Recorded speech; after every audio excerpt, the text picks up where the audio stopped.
And Vice President Yemi Osinbajo, in the last 365 days, played a very supportive role in projecting Nigeria to the world in a positive way as one of the leading destinations for investment. Of course, State correspondent Maria Olasheinde examines his supporting role as deputy to President Muhammadu Buhari over the past year. Do solemnly swear.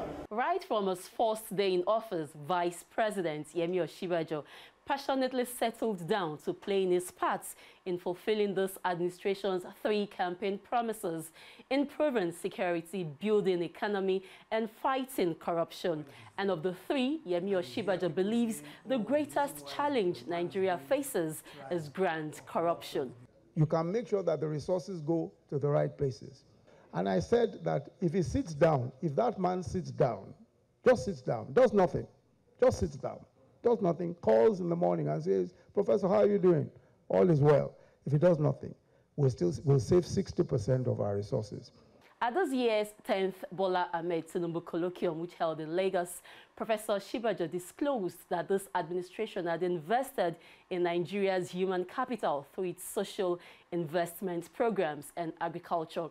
In line with its core objectives of improving welfare of the people, the programs which are put in place to ease the plight of ordinary Nigerians include N-Power, Trader Money, Market Money, and the Homegrown School Feeding Program. At a cost of about 19 cents per child per day, we're able to provide a balanced meal for every one of the children. 9.3 million children, or 9.2 million children in 49,837 public primary schools in 26 states of Nigeria benefit daily from the school meals. Speaking about his relationship with his boss, President Muhammadu Buhari, the Vice President says his role is to support his boss in every way. Unfortunately for the administration, the President has always worked with me as a member of, as a team.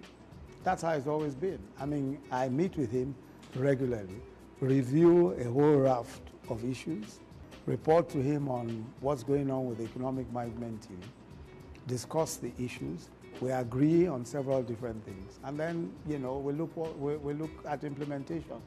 I think that what is important is that this is essentially teamwork. It is a role many believe he has performed outstandingly. A warrior of a different kind and a brilliant and very loyal man. The President himself has expressed confidence in his capacity and loyalty. Political differences, I'm not going to criticize him if he's done a good job. He's a good man, he's a good job. On August the 7th, 2018, Yemi Osinbajo had, in the aftermath of the siege on the National Assembly, queried the former Director General of Department of State Security, Lawal Daura, on the rationale and authority for the unlawful action. Based on the unsatisfactory response and the public outcry, Yemi Osinbajo sacked Lawal Daura as the boss of the DSS and directed him to hand over to the most senior officer of the State Security Service. Another action he took as the acting president is ordering the immediate overhaul of the Special Anti-Robbery Squad of the Nigerian Police. The decision was taken as a result of complaints and reports on the activities of SARS bordering on human rights violations.